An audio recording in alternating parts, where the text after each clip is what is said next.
What's going on, everybody? It's David, Piatek, and Lourdes. Fernando. Today, we're going to be talking about real estate, what's happening in the housing market, and answer your questions. So please, if you guys have anything, at least drop a comment, say hi.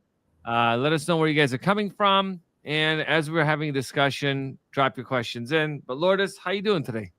I'm doing great. It's a great day. The sun was shining. And I thought it was warm, and I went outside and it was cold. If you guys don't know, we are actually out of Chicago. I'm a little bit north of Chicago, but the weather is shifting fast. It might be snowing soon. I don't know, right? It could happen. But the weather definitely has an effect on the market. So we're going to be touching on that today, amongst a lot of other things. I'm sure if you guys have seen the Fed meeting the other week, they cut rates a quarter. So I think there's a lot of people right now confused with what's happening because, like, I just read, see an article that says mortgage rates have dropped, and then I'm looking at it like rates stay at all-time high, and I'm like, what is really happening with that, Lourdes? So let's just talk about kind of like the things that are trending right now in real estate that are really sticking points for a lot of the veteran community out there. So one of those things is interest rates, right? And Lourdes, you were lucky enough, and a lot of people were lucky enough to get rates or refinance when they had homes into those really low interest rates, right? Like some of them like into the twos, 2.5s, right? Those are great rates. And I talk to people all the time right now, Lourdes, that are like, hey, I'm at 2.75. What should I do? Kind of my situation. So all super positive things. But if you guys look, what we use to look at where mortgage rates are, because people ask me like, hey, where are mortgage rates standing right now? I normally go to Mortgage News Daily because it just kind of gives you the average of like, hey, what's happening. But if you look down at some of the marketing stuff they have, you'll see that like a lot of times there might be some fees and stuff associated with it. So it's a really good tool for that. So Lourdes, what have you been seeing from folks, clients, just asking you like, are we standing on the sidelines for rates to come down? Or, what are you seeing out there? Yeah, so I did see a little bit of between a couple of months ago and now the interest rates are lower. And we did have a closing last week. We had one together, and we saw something in the five, and I haven't seen that in a very long time. So I do think that they're a little bit lower than what they have been, and that can be a tremendous impact on your monthly mortgage. But I think by this time, a lot of people were waiting, with, everything that's going on with the new administration, et cetera. They were expecting that the interest rates be significantly lower by this time. So I am starting to see a little bit more inventory sit in certain areas. So it has been a up and down wave. I get a wave of buyers. Let's go, let's go, let's go. And then we're holding off. Slow down. So I've been seeing this wave, and it's just like every week it's something different. So what have you been seeing on your side? Yeah, you know what? That's what we've been seeing as well. So this is the funny thing. I was talking with a gentleman before we jumped on this call. He reached out. So if you guys have questions about using it, by the way, if you guys have questions about using a VA home loan, you can always schedule a call with me down in the description. I am a loan officer, can help you across the country. Lourdes is a realtor. If you guys have questions, you guys could reach out to her. So I'm talking to this guy. He's like, hey, like, this is my situation. What's going on? I got this really low interest rate. And he's like, I keep telling my kids, this is what he's saying. He's like, they keep waiting for rates to drop. But when I bought my house, I was buying it at 8-9% interest rates. And then when I bought my house a couple years ago, yeah, I got 2.25%. But they're not understanding that historically values go up. And it's literally the same thing that we always echo, right? It's not put the market to the side. Unless you're investing like Lourdes and like a lot of people out there that are like, your life is investing. Different story, right? You're hedging that. But if you're buying a place, you're going to live there. This is your home. You're not really concerned, I would say, necessarily, because even if you bought Lourdes in 2008 when the market was absolute horrible, people still would have recovered just fine from that. Okay, so we're seeing same thing where people are thinking about doing those interest rate reduction refinance loans, but then they're like, well, is the market going to drop more? But what happened when they dropped the Fed cut the Fed dropped the rates again, rates went up. And so we're kind of seeing this kind of weird dynamic where, and you also mentioned like, oh, they're just sitting on the sideline for rates to drop. But what happens, Lourdes, when interest rates drop?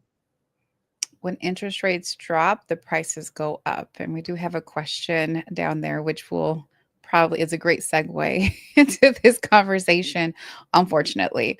Yeah. But Let yes, me drop when it up. mhm. Uh, Seen some properties get pulled and shortly later relist much higher. Also have heard some pull the listing while rates go down in hopes values go up. That's a really good question. Loris, you want to answer that? Yeah, so I am seeing this. I do see right now, hey, I'm locked into really good interest rates. I'm going to go ahead and rent the property. So they Yeah. pull it off. Others say, hey, I have renovations that need to be, I had one listing actually, and I said, hey, if we, change out the floors, we do this, we do that, you can get this valuation for it. And they say, you know what, let's just see what we can get. And if we don't get anything, we'll take the property off the market. We'll do these modifications and then relist. But when we relist, we want to make sure that we get that higher valuation. So it could be two of those things. And I see that happening a lot. Usually, an agent would talk to their sellers. Either we're doing on a weekly basis, monthly basis. I do it on a weekly basis, but we're always strategizing. We're paying attention to the data. What is going off the market? What are the properties looking like? Are they bigger? Are they more updated? What can we do to make our property stand out if they're not going within that first week? It's critical that that happens.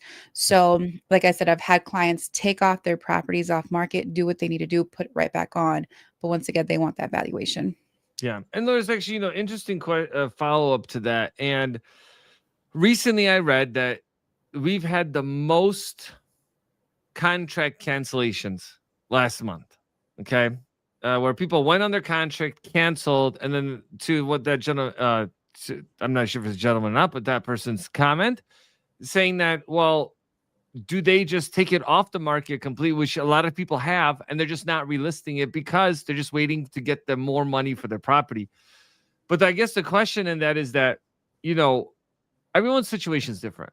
And values did go up much faster than they should have, right? That's a reality of the situation, right? Just historically, they just went up too fast and creates all this disparity from people trying to be able to buy homes. And, what is your take on like values that went up really fast? And then now people are trying to really maximize that. Is it based on, what do you think would basically force someone to sell their property if they're in a good position? Yeah. So if the numbers make sense at the end of the day, they have to make sense. Right. So, they always look to see one, where are they going to move to? Does, is that going to be upgrade, downgrade? I had a client that say, we really want this property, but there's no way that we can get this payment. I wish I could take my payment from this house and put it onto this house, but you can't do that. Unfortunately, I don't know why we can't, but you I can't do know. that. It doesn't transfer over. So, if they're locked into like the very low interest rates, there's not that much motivation. So that Right. comes when there's not that much motivation, seller's not that motivated. They're like, you know what? Worst case scenario, best case scenario, I get market value for this Right. and I can go do X, Y, and Z. Worst case, I just stay here and I take the property off the market. So that's what I'm seeing a lot right now. And it's just kind of like there's a toggle I between, know. both sides and yeah. It is a struggle. But let me post out Dwayne Kimball. If you guys don't know who that is, we do a lot of videos together. He does a lot of VA disability. He's a celebrity in the veteran space Yeah. on YouTube. So thank you for watching. Dwayne's comment, David is the VA home loan GOAT. By the way, Yeah. it's 85 degrees here today. Dwayne's in Tampa. So jealous. He'll text me like, David, is it snowing? Are you enjoying the snow? He's watching my weather over here. So always jealous of Dwayne and going out there. But you know what? The funny thing is that like all the stuff that we do, Dwayne does a lot of stuff in helping veterans understand their VA disability process. And I talked to so many veterans that are either buying a home, VA disability may had a huge impact on them from an affordability perspective, as well as getting property tax exemptions. Lourdes, that's a huge piece And I will get phone calls where they're like, "Hey, David, I've been watching your videos for 2 years. I've been waiting to get my VA disability for 2 years. I finally got it last night, and I'm scheduling a call with you because I want to see what I can do," Yeah. which I think is pretty cool. Um, Lourdes, we've met a lot of veterans like that. That basically that has changed their lives. So check out Dwayne's channel. It's Dwayne Kimball, and yeah, great resource. Now we got Mhm. another thing from Kyle Jones. For older first-time VA loan user, what is the best strategy of 60 and above equity in current home? You Mimi, want you okay. want to? I can kick it off because so I had this conversation earlier with somebody. Okay, almost this exact conversation, and you know, and kind of let me know if it's your like situations like, hey, I'm looking to downsize, right? The home is too much maintenance, or like I want to move to a warmer weather because of health conditions. There's a lot of things that go into it. So in today's call earlier today, the gentleman was more concerned with the size of the house, right? He's like, look, I got to cut the grass. It's taking a toll on me. I'm in my 60s. Um, it's a couple acres of land. Plus, it's like a 4-bedroom home. I'm by myself now. Kids are all moved out. Like, what do I do? But I got a 2.75% interest rate, right? And so everyone's situation is going to be different because for that person, one, they're making their pension, VA disability, Social Security. They have equity between two homes of like 250,000 or 350,000. So they technically could just sell and move into a condo and just travel and be happy because that's what they want to do, right? If you are coming in where you haven't used your V loan, maybe in this situation, you got to make sure that the payment is manageable. And I did a video about it. It's not released yet. I think maybe we might have done it. Is understanding really from a retirement perspective, how much money do you really need to make every month to sustain your current lifestyle? And I think, Laura's, a lot of people don't talk about that. And there's downsizing, maintenance, rant style. Yeah. So that's kind of like what we hear a lot of. And also, I don't know what your Mhm. take is, but we have a lot of older veterans I talk to. They're like, I want a ranch style home. And they're getting harder to find one. And that's where I'm seeing this hidden market of creeping up in value is like these ranch style homes that a lot of people want. So yeah, I would definitely say, Cal, you schedule a call with me, I'll walk you through it, like based on your individual situation. But I would say that you're never told to use the VA loan, right? We help people in their 80s. They're like, can I even get a 30-year mortgage? I'm like, yes, you can. They can't discriminate against that. But you still have to meet the regular requirements of like income and credit for that piece, right? So as long as you have everything maintained on that part, it makes sense. And um, you can still, well, Laura's talk. What if you have equity in the property and you're looking to sell it? What can you do with that equity when you're purchasing a new place? Yeah, so you can pretty much do anything. You can pay cash for the property.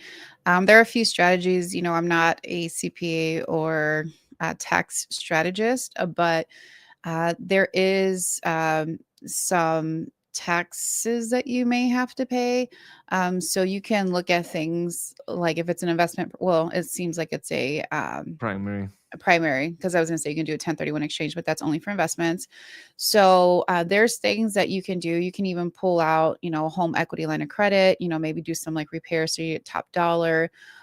When you pull out a home equity line of credit, it's considered a loan. So if you're no, I'm not gonna. Maybe I would consult an CPA because Yeah, comp. Yeah. I'm gonna give advice out that that I would. I don't know if I could say because I'm not a CPA, but definitely talk to one and see what's the best way to limit the amount of taxes that you're going to have to pay on the gain of the property, if any, and if not, double check to see if it's going to be a great investment strategy or investment property for you, if that's going to make sense as well. And some people say, hey, I don't want to be an investor. And if that's the case, looking into like selling or maybe doing an assumption like with a family member as well. So there's so many different strategies, and we can talk offline just based on your case scenario because there's so many ways that you can go with that. Yeah, and I can't stress that enough with what Lourdes is saying, because like what we do on the channel is give a lot of information on various components of a real estate transaction, your VA home loan benefits, how not to get duped, what happens before you buy a home and what happens after you buy your home. But the key is for someone to understand your specific situation, right? And with that, then you be like, okay, how do we take all these different parts of the VA loan and tailor it to what you're trying to do? So yeah, so thank you for dropping a comment on that. We really appreciate that. So what? Let's talk. I know, Lourdes, you mentioned inventory, and over the last like couple years, people have been begging for inventory to go up, right? Because they want more options, right? When I was looking for a place, same thing. When you help people every day, they're like, I'm just not seeing things. Now they are. What is going on right now with the market? And I know in the video we titled it with seasonal change, right? We have the fall and the winter time. Talk to me a little bit about what's really happening. Is what's out there fear mongering people? What's going on? Yeah, so certain areas we are seeing longer market times. There's Mhm. also the seasonality. Just depends on where you're at in the United States. That can be also a thing. For example, here in the Midwest, when it's cold, people don't like, I'm not going to move in the cold. I'm not going to move in the dead of winter. So if I start looking now, then I move in December, January. It's going to be snowing outside. So they don't want that. So it definitely depends on seasonality. I think the only really, really busy winter that we had was when the interest rates were really low because they were like, we're getting in, we're going to get good deal. Maybe we're not going against 30 offers, maybe just 10 offers, type of thing. So it really depends on the area. And I'll give like Chicago as an example. It has 77 different neighborhoods in the city of Chicago, and each neighborhood um, has a different, level of interest. They have different inventory, price points, etc., growth, money that's being put into those areas, new development. So all those play a big factor as far as the inventory that we have. In the Chicagoland area, we still have less than a 2-month inventory in certain areas. And then others, I'm starting to see it creep up to about 3 to 4 month inventory. So that is huge when it comes to, the buyers. Like, they can get a great deal. And then the sellers, they have to, there's not that much competition anymore. So sellers may have to give a little bit more of a better deal for their property. Yeah, I'm 100% agreeing with you. That's when I bought my place. It was like right around Veterans Day, went under contract, closed right in the beginning of December. It was an estate sale, and a lot of times, Lord, is it? This is my take on it. Is that during the people listing homes right now, today, Mhm. through New Year's, there's normally a situation going on. I feel like, right? It's not like you're making a decision on your own to be like, this is the best time to do this. Yep. Normally, it's some type of situation that has arisen that they're listing a house for sale. Um, what's an advantage that you have when you're going into the mindset or into the winter market? Like, let's just say today through, let's say, the first or second week of January. What advantages as a buyer do you have? Depends on the market, Yep. but you can get a better deal compared to the spring market. So once again, every single market in the entire United States is completely different Yep. because there's places where it's 85 degrees right now. Tampa. And it's going to stay that way, and they may not have the seasonality. So, if you want a connection with a really good real estate agent in your area, you can just let me know and I can connect you. Um, so that they can give you the actual statistics to your area, your specific area, because I think that that's important.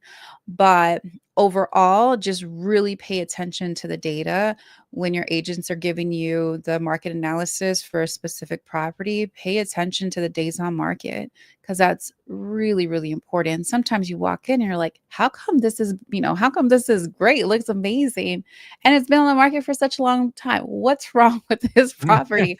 That's the You know, first thing people say. that's the first thing people say, and sometimes and you know what I've noticed, there is a lot of properties that are listed really, really high because the sellers, remember, they don't have that motivation, and they say, "You know what? If it doesn't sell for that, then we'll just take it off market, blah, blah, blah. I wanna get the top dollar." And if they don't, do the reductions or they're not priced competitively, then, they might be a lot of people might come in, but they're not gonna be offering what they want because they're gonna look at the numbers and say everything else is selling for a lot less, and it does have to appraise. Right. And that's kind of the man, it's like the chicken or the egg sometime with this stuff, Lourdes, because you're excited that you want to get into it, but like sometimes people are like, well, I don't want to pay the top dollar on something, right?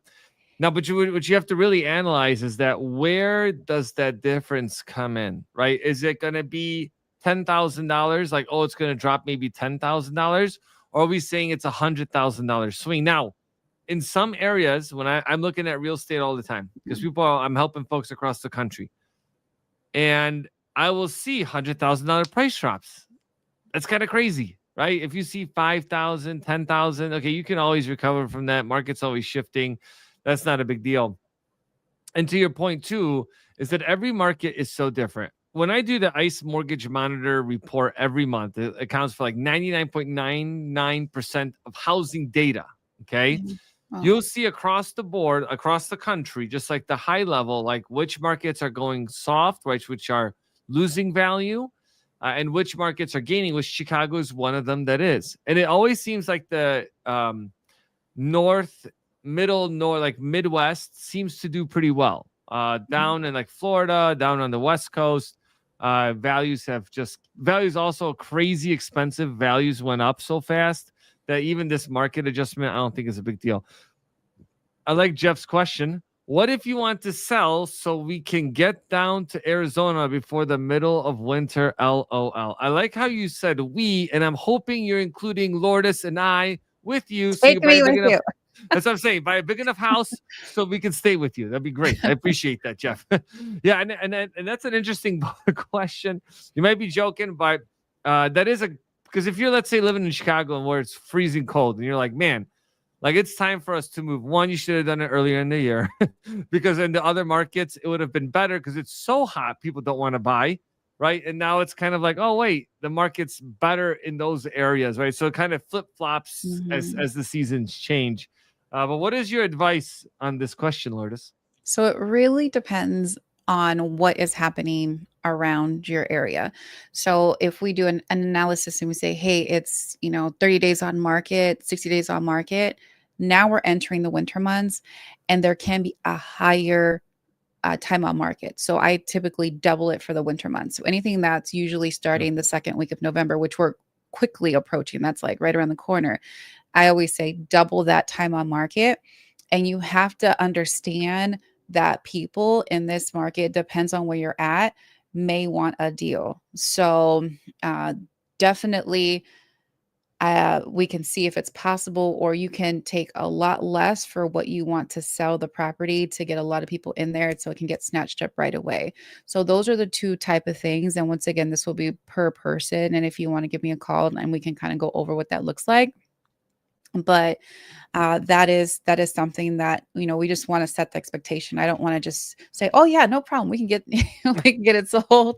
But and then another thing that you have to factor in is all the fees and the closing costs and everything associated with that Right. as well. So that's something that you want to make sure that it makes sense for you to do that. Or does it make sense for you to rent out the property? So we just have to look at your case and say, like, okay, this will be the best course of action. What would you like? And if you do go to Arizona, like I said, make sure you have a spare room for us so that we can come I visit. think, and he added on to that. Is it best to start at higher market value when selling in the fall or winter? What's a reasonable expectation for time on market in the northwest suburbs? So I'm assuming Jeff is in Chicagoland area. Yeah. So the best time to sell in this area historically is spring market. So They say to get anything listed right after like Super Bowl, but I really start to see the market change like the beginning of March. So that is the best time in this area to sell is right around that March timeframe. Right. But if you have to sell, you have to sell, right? And just be realistic because sometimes Mhm. I don't know if you've ever seen that show. I used to love watching it called America's Greed. It would be talking about these companies that like just, they got super greedy, they got caught. But in this case, right, sometimes you got to think about like if my value has gone up X amount of money and I'm going to be Mhm. short a little bit, you really got to think through your situation. Because remember, you can have multiple VA loans, right? You might have equity in your property. You might be in a situation that it's actually better for you to rent because you can make $1,000 or $1,500. I'm seeing this all the time right now, especially with Yeah. folks that bought homes a couple years ago at super low interest rates, a ton of equity. Okay, if you're making 1,000 or 1,500 and you're buying a new home, and that 1,000 or 1,500 is helping offset the cost of that new home, you're effectively changing the rate of that mortgage, right? Or depending on how much you're taking out, if you're like around 500 to 600,000, that extra 1,500, you can make 15-year mortgage payments and save a crazy amount of interest. So it's all about strategy, right? But for some, you just like, you know what? I don't want nothing to do with renters. I want to just get rid of it. Lois would be like, stop, wait a minute. Like, let's talk about this. But I mean, that's just the reality of the situation. That's why it's so, real estate is an emotional thing, Yeah. right? Investment, different story, just looking at numbers, but you know, it's just an emotional piece to that. Maurice saying, good evening, everyone. Maurice, what's up? Always happy to have you on. Past client, purchased a home, so he was super happy. But yeah, inventory is just kind of like one of those double-edged swords where everyone wanted it, it came, and now they're like, well, values are going down, and Yeah. that's just part of how it works. Now, one thing that I will say is that values, I mean, inventory is up, but it's not where it was prior to the pandemic. So this is the reality of the situation. And when I said this years ago, people are like, "There's no way that's going to happen." And I said this when the market crashed in '08. I said pretty simple.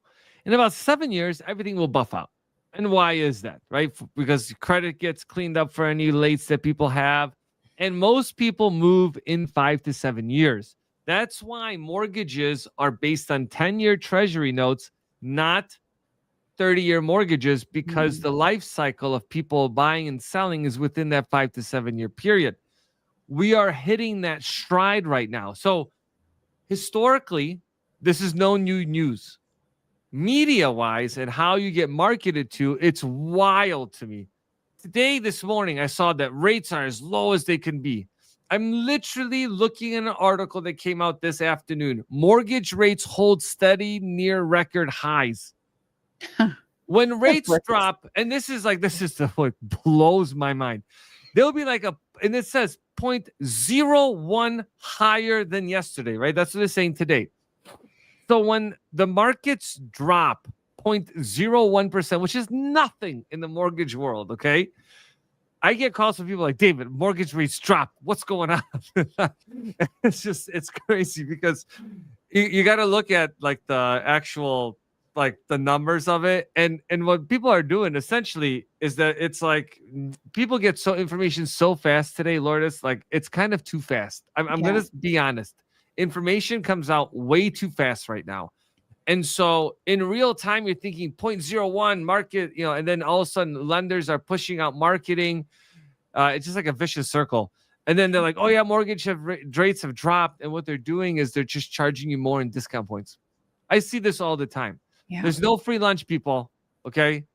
So you really have to that's why I use like Mortgage News Daily, because they have an aggregate of, let me see if they show how they use it. So essentially they take like a list of lenders and what their rates are.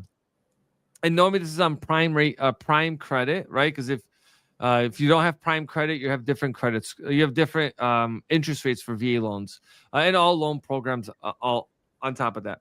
But one thing that I will tell you, Lourdes, that is interesting is that normally, I don't know if you remember me talking about this, is normally VA interest rates are much lower than conventional loans. Right now, they're like 0.25% different. Wow. That's huge.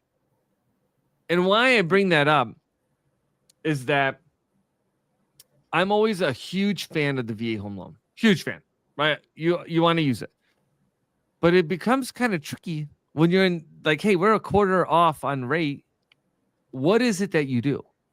So let me know in the comments section if you've maybe even thought about getting a conventional loan, because you may have enough money to put down and you're like, hey, maybe it might make sense or not. But we talk about that in other videos where we're like, hey, VA loan definitely an advantage if it's based on your financial situation. There's a good piece to that. Now, earlier you mentioned, which I want to talk about because a lot of people just bring this up on the daily. When there are price cuts, right? And let's say there's a price cut of like, I don't know, $25,000 on a $500,000 property. Now it's $475,000. Do you have buyers that go, let's make an offer at 400? They just came down 25. Let's just get them at 400.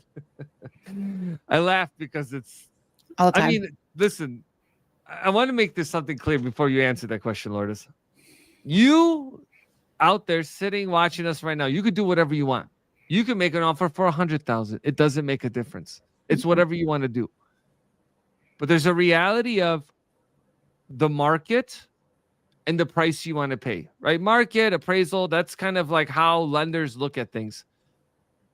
When you make an offer, it's what you think that value is worth. So on that $500,000 home, you think it's worth $700,000. You make an offer for $700,000, and you're going to pay whatever the difference is based on appraised value in $700,000. If you want to make it lower, you can make it lower, but are you going to win? Lourdes, the floor is yours. Yeah, no, I was just reading some of the questions, but yeah, no, there are a few questions coming into the chat if we wanted to Yeah, we'll answer. answer this one first, and then we'll roll right into it. Okay. So the question was? Okay. All right. I think I forgot because once I go on the roll with it, Yeah, then because you were saying a lot of that. I know. But if you guys could remind us, let us know what we were just talking about, and then we will go back into that. All right. So this is a question here. Historically, the average mortgage payment drops, the average monthly rent rises, and they converges. But this is the first time ever both are slowly dropping. However, affordability still remains high. So last month I did a ICE Mortgage Monitor report, which that is true. Affordability is its highest in 2.5 years because of where market rates are today. Next one, I'm in a conventional loan now through Navy Fed's military loan program, which emulates the zero down of a VA home loan. So yeah, could be some potential different options out there. Just make sure you understand how those programs work, because sometimes they may be higher interest rates. But again, depending on your financial situation, if it makes sense, definitely explore those options. Let's go. How many homes are listed at 350? The DFW area seems like sellers are just throwing out a number and hoping for the best. You were talking about buyers throwing out whatever number they wanted to offer for a home. Yeah. So, I mean, that's what we were talking about. If a house is listed for 500,000, price drops 25,000, they're trying to come in at 400,000. What's your take on that, and what the reality is of folks being able to actually leverage their loan to buy a place? Yeah. So when that happens, the seller typically, and we are seeing this a lot right now, the sellers are thinking it's a seller's market, buyers are thinking it's a buyer's market, and then they throw anything out there and see what sticks. So we do run the numbers and we say, let me see if the what the homes in the area are selling for. So one thing, if the homes around the area are selling for 400,000, it's listed for 500,000, we are going in at 400,000 because Yep. there's no way that this would appraise. So it does come down to what that makes sense. And the seller can always reject the offer. They can give a counter offer. They can, do what they need to do. But the agent should always run the numbers on the property just to make sure that when the property goes through the appraisal process, we're not going to have a big issue. Because I see this all the time. I think maybe like one or two times, like I didn't run, a CMA for a property, like for all the offers that I've made, probably one or two times. And it's because, we're searching in the same area. We already know what the value is. Right. And if they have more base rooms in the basement and less rooms up, anyways, there's all these factors that go in, and we can be off by a smidget, and the sellers aren't willing to go down to that appraised value, and the buyer doesn't have that money to gap it. We're in big trouble. Right. So at the end of the day, we are seeing a lot of, like I said, the buyers think it's a buyer's market, sellers think it's a seller's market. We see that clash. And right now, sometimes we are seeing what sticks. And then other times, we go in very competitively. It always goes down to, is there any other interest? Are there any other offers? How competitive do we have to be? Because if not, we're not going to be as competitive as we need to be. So that's Right. kind of like what we're seeing. Yeah, and one side note I'll add in before we answer some questions to this, which kind of goes back to what we started off with talking about interest rates. And so for everyone that's watching out there, stuck with us, this is going to be a good little nugget for you, as Dwayne Kimball says. Right now, if you guys don't remember, I said right now, and if you don't remember, two different statements. But the reason why we had really low interest rates is because of what's called quantitative easing. Okay. Sometimes the government will tighten quantitative tightening, right? Limiting credit, money, quantitative easing, where they're like, hey, basically like giving lenders their margins that they want. They're easing all that. So rates fall down. And right, that's how we had rates at 2.25 times before. So right now, because of what's happening in the industry where things are starting to get stagnant, and again, this is really too real time that they're trying to make things happen, because if rates really do fall, it's going to cause all types of separate issues. But they're putting it on the docket to do quantitative easing again, okay? Which potentially, from my reading, can lower rates anywhere from 30 basis points to 100 plus basis points. Oh. What that translates in English is that markets, there's a whole story to this. People don't really want to invest in bonds anymore, in 10-year treasuries. And the reason why is people refinance out of them, right? People go into foreclosures. They're just not as sexy, you can say, as they used to be, okay? So they want the government to buy their own bonds back, okay? And basically, like what they did during COVID, they were spending like billions of dollars a month buying these things up. But anyways, they're trying to put that back on the docket right now to kind of give some quantitative easing to the markets. But what would happen then rates would drop down 0.3% in theory to 1% lower. That could be a good thing. That's what people want. But Lourdes, what do you think if rates were to drop 1%? What would happen to the housing market? It would. We even saw, like, within the last couple months when it did drop by like 1%, we did see a lot more activity. We started seeing multiple offers again. We started seeing prices go up. We started seeing appraisal gaps. So that can always, just by 1%, because it did. It used to Yep. be in the seven, like high sevens, and then it went down to the sixes. And like I said, we just saw fives last week. So and that was the closing. So we did start to see a big uptick. And like I told you, it's been like a roller Yep. coaster. People are literally following these interest rates and like rushing the market, multiple offers, stop. Yep.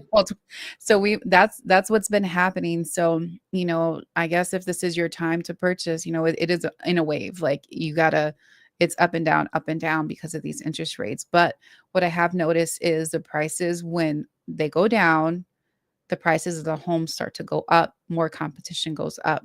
And Yep. then, yeah. Yeah. So and I'm gonna circle back to what I always say. That it's you, not the market. Okay. If you try to time the market, you will lose every time because rates go down, values go up, negating any savings. If you want to buy a home and you find a house you like and you can afford the payment, make the decision. I'm not going to make it for you. Lourdes isn't. I pride myself on educating you guys out there, not telling you, well, this is what you have to do. This is what you do. Like a lot of people do. We don't want to do that.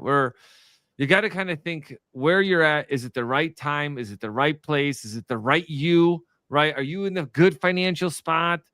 What are you trying to accomplish with your family? Do you want stability? Whatever it is, you got to kind of think about that part. And Lourdes, I'll tell you a quick funny story. So I'm sitting at a sniper range last weekend. I was running ranges with with a guy, and he's actually a client of mine. And I'm asking. We're talking about a bunch of military stuff because I'm still serving in the guard. And I asked him, like, you're buying a house right now, and I met him like, at drill, and I'm like, fast forward, right? We're working together, and I'm like, hey, what's the hardest part of the home buying process? And I never ask anybody, okay? And I was curious. It's like, you know what? I could probably ask him because he'll give me an honest opinion, right? And I don't get offended. I'm like, what's the hardest part of this entire process? And he looks at me and he goes, making the decision to buy a house. He's like, the rest of it is easy. He's like, yeah, there's paperwork. That's just a Mm. formality of getting stuff. But he's like, the hardest decision that I had to make was to buy a home. He's like, I was on active duty. I moved around a lot. I didn't really understand the VA loan, which there's a lot of information out there that veterans are aware of the VA loan, Yeah. but they don't really know how it works. And so that kind of like made me stop and think to be like, man, you're right. Cause like all the other stuff, like all the issues that come up, like this is what you got us for, right? You don't hire me for the good times, invite me to parties, even though people do invite me to parties after we close. But you work with professionals that understand the process and when things go wrong, because they always go wrong. Hey, what are our avenues to fix it? What can we do? But I thought that was interesting because I'm sure a lot of people at home are like, man, like that's where I'm at. Like I can't make that decision to get over that hurdle to buy, or I want to buy, but I'm not financially ready. Right. Mm. This is why we do this stuff on the channel to like prep you guys to be able to be successful so you can get those keys to the house. So I know that was Yeah. kind of long-winded, but it's just a lot of good stuff.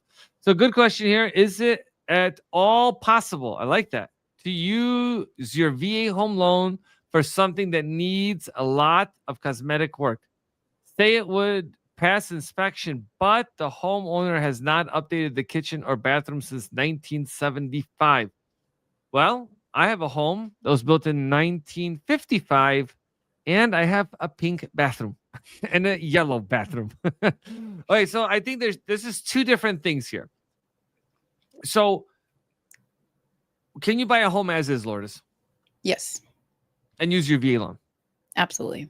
Yes. So that's one thing that people are like, you can't do this, and I'm like, come on, guys, you can definitely. Now, if there's issues that come up, different story. So, if it's just okay, I don't know how to say it. Explain. Me. Let me do Go, it. go, take Okay. over. I'm gonna sit So back. as long as it's habitable. So that's the biggest thing. Cosmetic work, bathrooms, kitchens, they don't have to be updated as long as it's habitable, meaning that you can live in there and there's no major safety concerns to the property. So major concerns being that there's, water coming down from the ceiling, broken windows, foundation is bowing in. You don't even need to have any type of appliances in the property. If it doesn't have, we purchased a client purchased a VA home. It was a foreclosure. The water wasn't on. We had to turn the water on for the appraisal and the inspection. And then, the clients actually had to pay for that. The buyers had to pay for that. They did. They turned it on, everything. Like, it was awesome. They used their VA home loan. The kitchen needed updating. The bathrooms actually needed updating. It was what's the thing called? Wallpaper, Oh yeah. ugly carpet, like all the things, but they can literally move in there and take their time to do these things. So when you're looking at properties, just make sure that it's a habitable property. And then you can definitely move in, or not move in, but you can use your VA home loan. And they did pass something not too long ago that if there are some repairs needed that are, I'll give peeling paint as an example. So we get this all the time. There's peeling paint and the appraiser tags it. The sellers are, it's as is, we're not doing anything, I'm in a different Mhm. state, etc. So the buyer can put the money aside at closing, close on the property, and complete that within a very short period, usually within the first like 2 to 3 weeks. Now, if there's weather is an issue and you may need a little bit of extra time, or you can't do this repair because of the weather, then that can be an excuse for it to, you can still close. So there is a little bit more flexibility as long as the buyer has a fund set aside to put at closing. Now, if they don't fix that within the time frame given, then the bank will take that money, get that repair fixed so that you can proceed with the VA home loan. Yes. Look at you, Lourdes. Ta-da. Ta-da. Just I kidding. wish there was a way to do. I don't know if you heard that, but there was I some did. claps. But I don't like gunshots, but okay. I'll take it. Yeah. So one thing to add to that. So every lender is going to have different requirements. Number one. Two, you can't escrow everything. People are like, well, there's a deck is falling apart. I want to escrow the deck. That's a tough, right? There's going to be normally limits to dollar amounts, in which you normally have to escrow 1.5 times the amount. So if it's $1,000 in repairs that you have a quote for, $1,500 will be held back. And if you don't do the repairs in the time needed, the bank's going to hire someone and they're going to come in and do those repairs because the VA requires it, right? That's what they're lending the money on. So they don't mess around with that, and you shouldn't either. One thing that I'll tell you with that inspection is that with that appraisal is it's not a home inspection. Get a home inspection. VA doesn't require it, but get one anyways. It's well worth the money you will spend. You will, sometimes, the home inspectors may miss things, but they miss things less times than they don't. So they don't miss. Mhm. They don't miss as much. I forget it. I'm gonna take that back. Just get And a home inspector.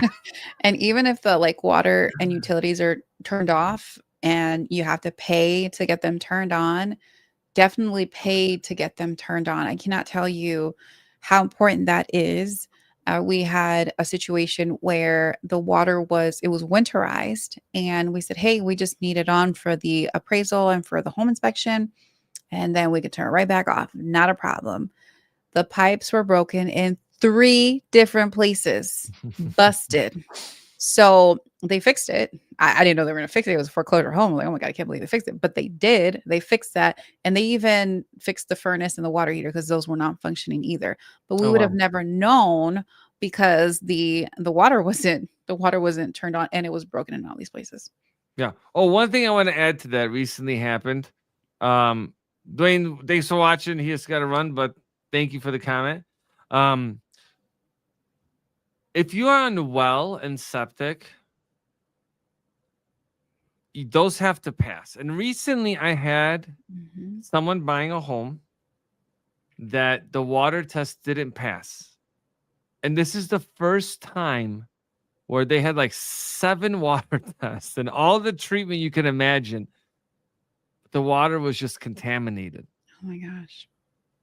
And it's kind of crazy because you think like everything aligns up correctly, but you're on a well or septic and you get a test back. Let's just say septic is easy, right? They can take it, tear it out, put a new one in. I've seen people split that $5,000, $5,000, and they just get it done. It just needs to be done. But the water, You can't just be like, oh, we're gonna replace the water system because like you're drilling into the ground. It's all the same water system. And some areas just were so heavily polluted. Wow. But then you have to kind of think to yourself, do you want to live there or not? Right. Right, right. So there's some questions to that.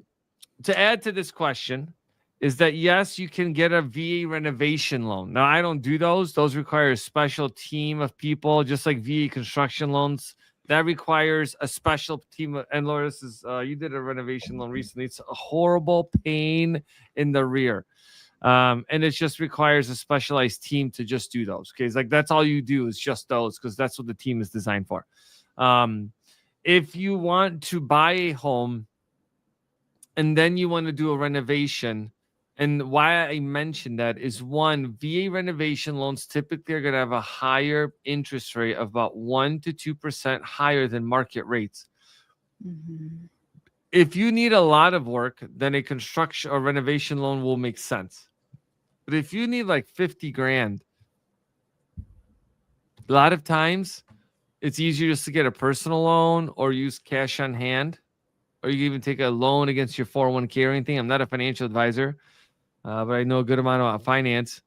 You got to kind of do what makes the most sense dollar wise. Okay. Because if you do a renovation loan, you can always do an interest rate reduction refinance loan later. Right. So you always have that option. Right. Um, Otherwise, it's going to be hard to roll in like another other money into your loan unless you do a cash out.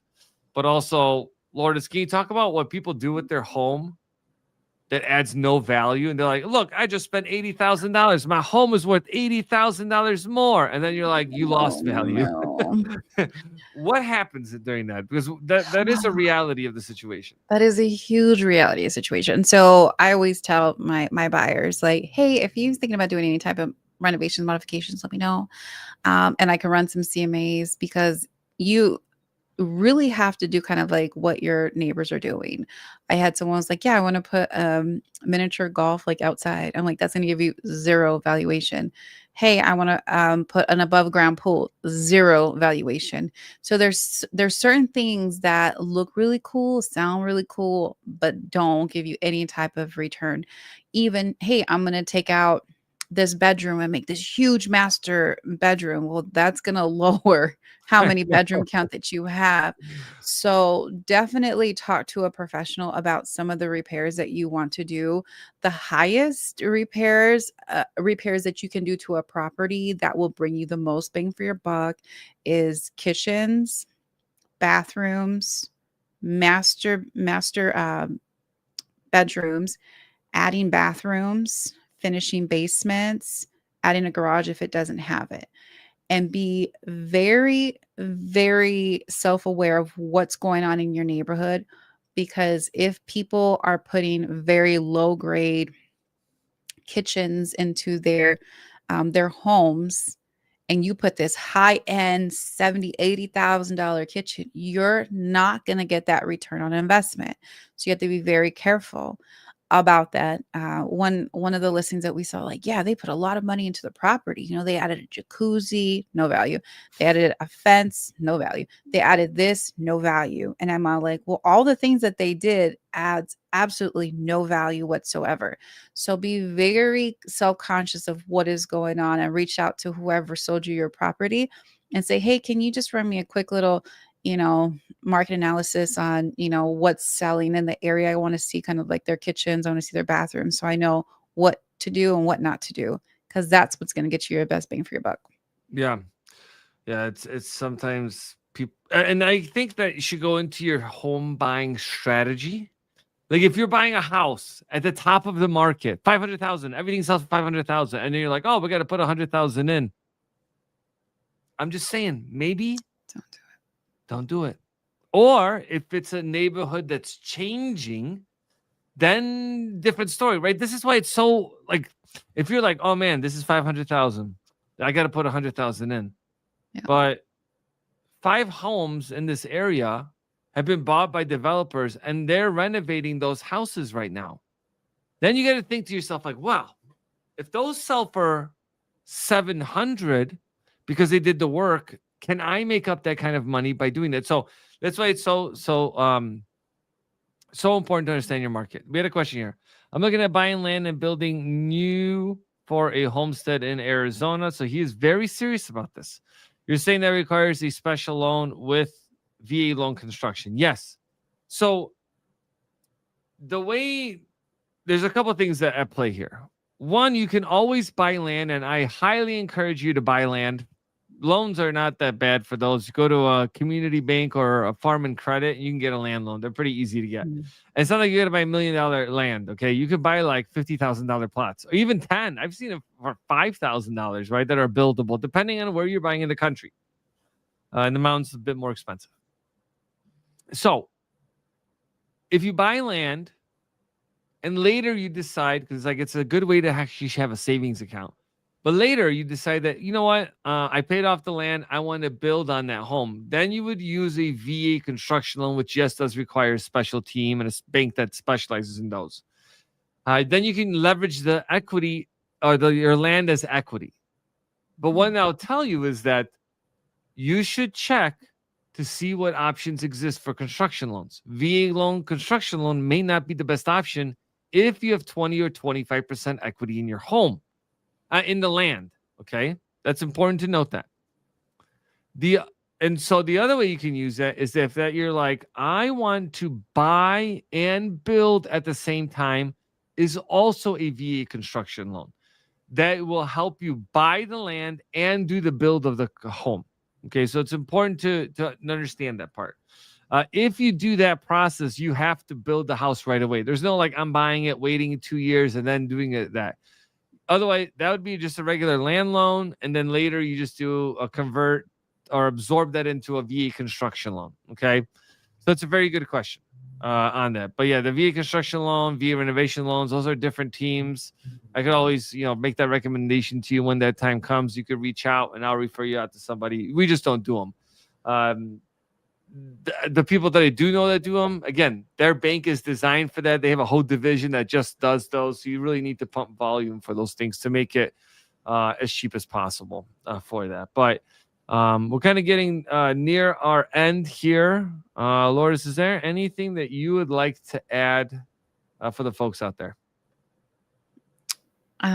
No, just continue watching the market and, just what you alluded to, like when it's the right time for you to purchase, it's the right time for you to purchase.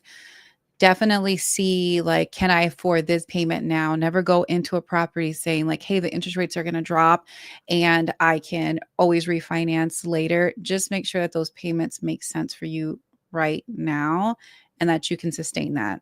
Cause that is probably like the biggest thing. And stick to a budget. Every time I ask someone, what is your budget? Oh, well, I'm pre-approved for 400,000. Cool. What do you want to spend per month? I feel Right. comfortable spending X amount. So just make sure that that is aligned with your goals and what you're trying to do. When you are making plans to move to a different state, Arizona, take us with you. But when you do make plans, just make sure you have a thorough plan laid out. When is the best time to purchase in the place that you're coming in? When's the best time to be selling when you're moving out? And what can you do in between? That way you're on the up and up here, and you're also, if Arizona doesn't have like seasonalities like we have here, would it be the best time, to sell and buy where you can get the best top dollars? So definitely look at those markets. If you need assistance with agents, we know agents all across the country that we can connect you with, and that way you can get that thorough market analysis. So just knowing the numbers, knowing your specific market is ideal. Yeah, no, thank you for that, Lois. And that's a great wrap up. Just thank you everyone that joined us today. Please make sure you guys hit the like, subscribe button, drop a comment down below. Just anything that you're feeling that's going on with the real estate market. All this helps the YouTube algorithm get this out to the veteran community and share with any groups that you guys are a part of. But thanks again for joining us tonight. I want to wish everyone a happy Veterans Day that's coming up next week. Enjoy the holidays, and there's a lot of resources out there for the veteran community to be able to leverage, especially during this time right now. So you guys have a great evening. Talk to you soon.